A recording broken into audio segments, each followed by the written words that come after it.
Hey folks, Kevin here. Well, it's March 17th, 2020. I'm over in the work area. I've been working with hives and seedlings and all, and I'll make videos about that hopefully in the near future.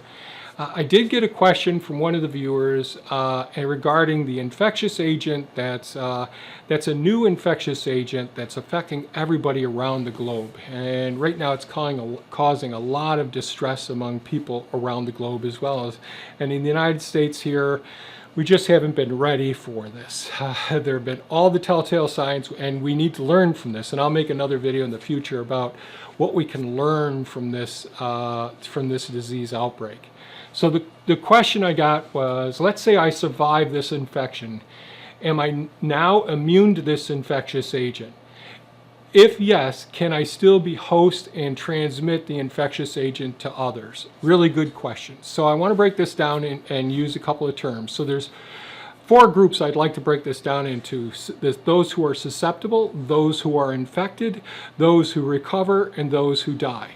Fortunately, it looks like about 1%. Based on all the data we have so far, it's around 1% die as a result of this infectious agent, as opposed to 1 in 1,000, 1/10 of 1% that die because of the flu. So this is a pretty deadly one. It's more easily transmittable than the flu is. So the flu virus, seasonal virus, comes around each year. Some years it's much more severe reaction, some years not as severe. And there's a lot of information about the flu, and there's vaccine, there's genetic research looking into trying to create a new type of flu vaccine that may actually cover this agent in the future as well. That isn't the current vaccination protocols that are getting started right now for the one that everyone's pushing to get out for this recent infectious agent though. So without getting too confusing, so when our immune system, if we're a healthy, robust individual, and many of us think we're healthier than what we actually are. So unfortunately, as I mentioned in previous videos, a lot of us have diabetes, we're overweight, we smoke, we have poor dietary lifestyle habits and all that. So not as many of us are as healthy as we think we are. We might be weekend warriors, but not as healthy as we think we are. So those of us who have good, healthy, robust immune systems, we will most likely at some point in time become infected or become vaccinated, depending on where we are and all. But most likely we're all going to get infected with this infectious agent. And that isn't bad, because once we become infected, as long as we can control the rate that that people become infected, it isn't so terribly bad. And the reason that I say that is because of what people are talking about, flattening the curve. So I'm stepping off to the side to explain that. So there is a graph that everybody's been showing on the news where there's this tall peak, and with a highly infectious agent like this is so much more infectious than the flu, it can go through a population, especially if you're in tight groups. So if there's lots of people going to events, going to churches, getting on the subway, getting on buses, getting on airplanes, getting on cruise ships, going to gatherings, shindigs, hoedowns, whatever it may be. When people are in close proximity, this infectious agent is easily transmittable to other people. All of the people who are susceptible will likely become infected with this infectious agent because it's so highly infectious.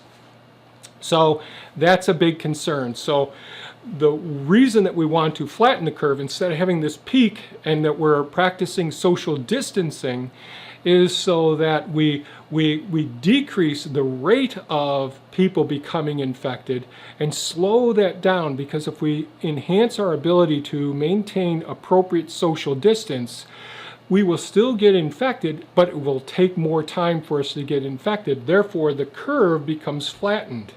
And that's essential, because when you look and see any of these images that they show of the two graphs, there's this line that hopefully, if our curve is low enough, we won't exceed our critical care capacity, our intensive care unit's ability to deal with this. Remember, there there's, I think it's 2.8 hospital beds per 1,000 people in the United States. That's hardly enough because there's about 70 to 80% of those hospital beds being used at any time.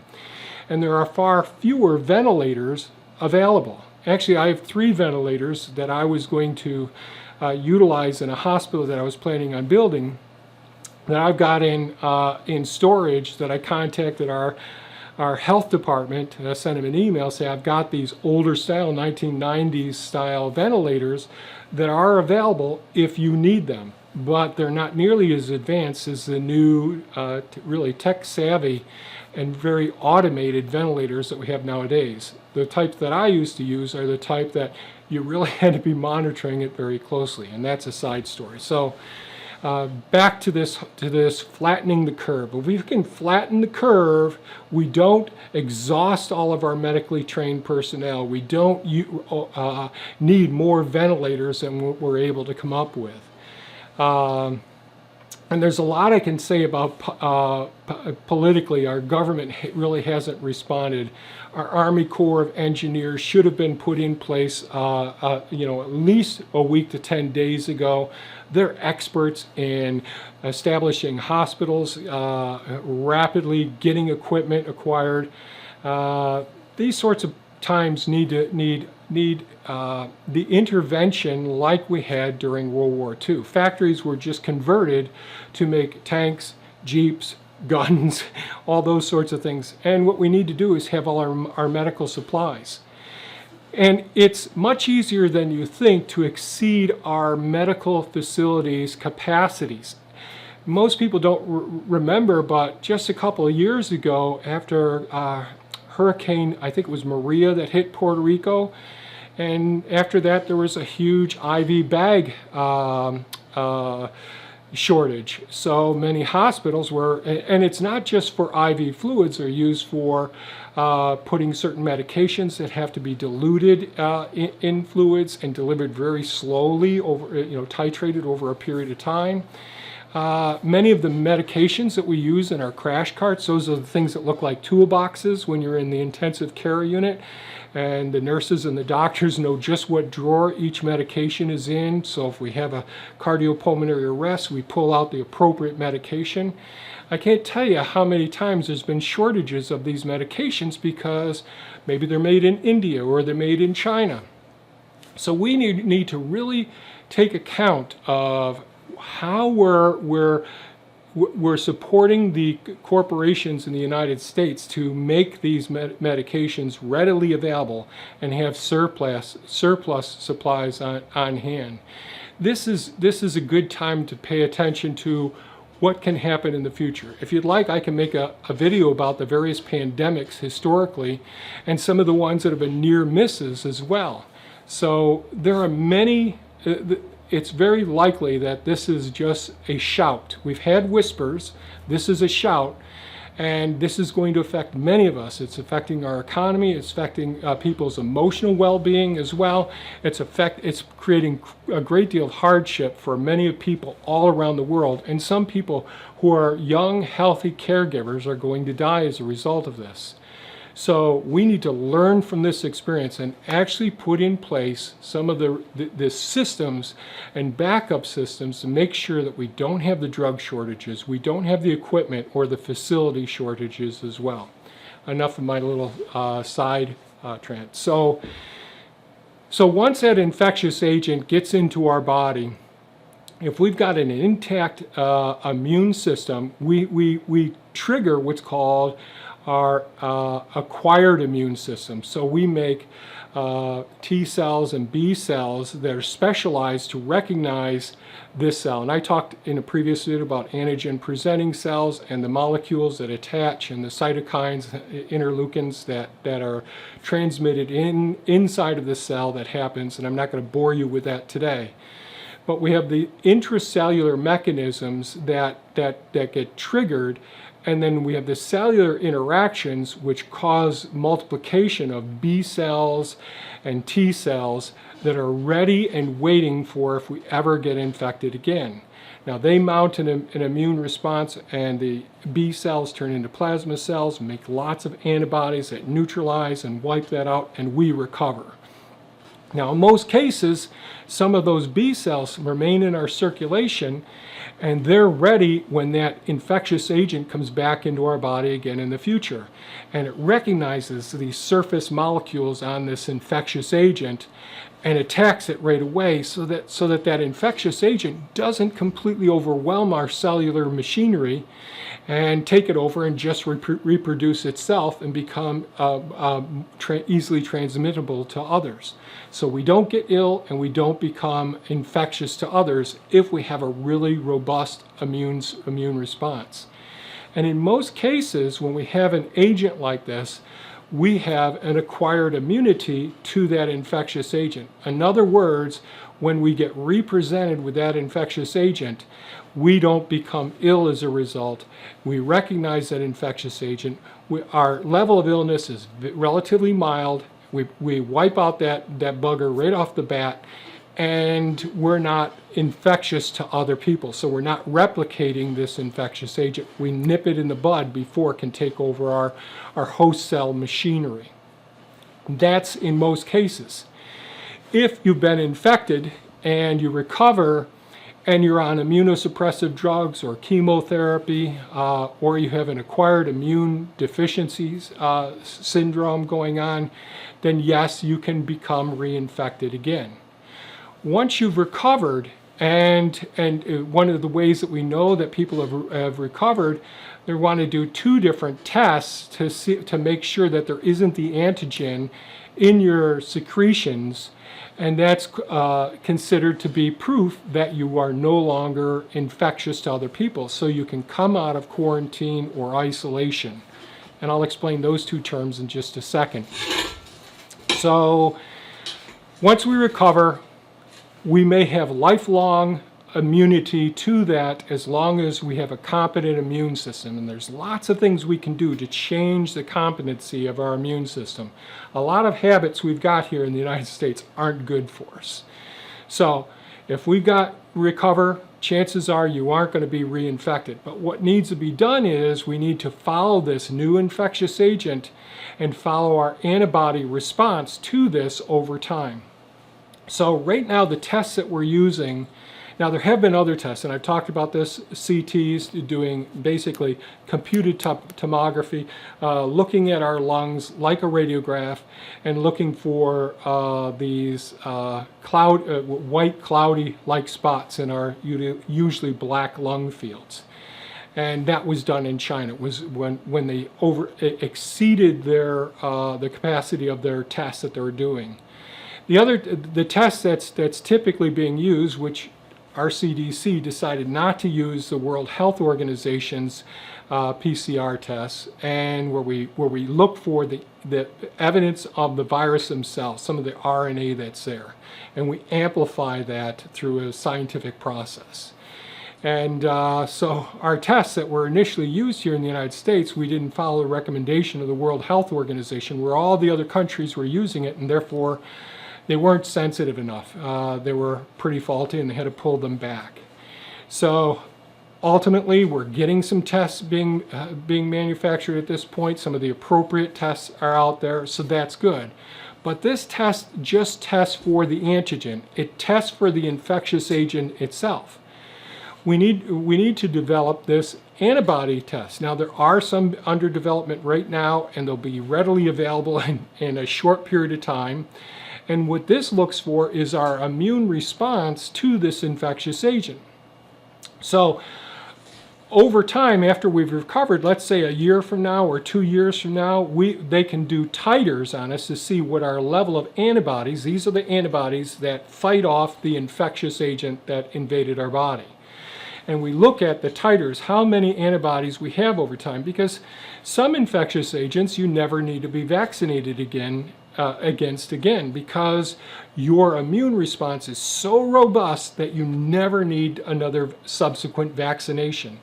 or infection. You have a good intact host response to this infectious agent. So it'd be really good to see, do we have antibodies and what the antibody levels are. Now that's a statistical challenge, trying to interpret what the appropriate titration levels are to know, are you safe? So that's one of the things that could be done with the elderly who have people with comorbidities as well, is seeing what are their titer levels in the future, what are their antibody levels. So we have more work to do to really know for certain, once we're infected and we recover, are we susceptible to reinfection again in the future? Chances are very few of us are going to be susceptible to reinfection, at least in a couple of years' time. Studies have to be done. It's too early in this process to know for certain with this infectious agent. So we have the antigen test, which looks for the infectious agent itself, and then we have our immune body's response, which is an antibody test that can be done in our blood later on. The antigen test is done with oropharyngeal and nasal swabs. So we do the swabs, then we put it into a test series of different adjuvants, and not adjuvants, different chemicals to try and amplify the number of virus particles there. So I hope that makes sense. So I think that our immune response will be sufficient that once we've recovered, we're no longer a threat to anyone. So after you've had 2 tests, after your clinical signs have gone, and let's say it's been 14 days, you'll probably get 2 tests. Many people will get 2 tests in series to make sure that you're no longer shedding that virus, and therefore you're safe to intermingle among others. And it's less likely, initially during the season, unless that infectious agent mutates again. There's mutations that go on all the time, but those who have changed enough that can reinfect you and be more dangerous it's statistically very, very unlikely. Let's put it that way. 2 more things that I mentioned. Quarantine and isolation. I see these terms being used almost as synonyms and using them incorrectly at times. So a quarantine situation is, we don't know for certain if that person is infectious, has been infected, or has been exposed to someone who's been infected and about to develop an infection. Quarantine are those individuals, groups that we want to put into a containment area. It may be in your own home. So you self-quarantine to wait out a period of time, see, do you develop any signs? If you develop signs, then you want to be tested. And once you're tested and you're positive, it may be a decision to put you into isolation.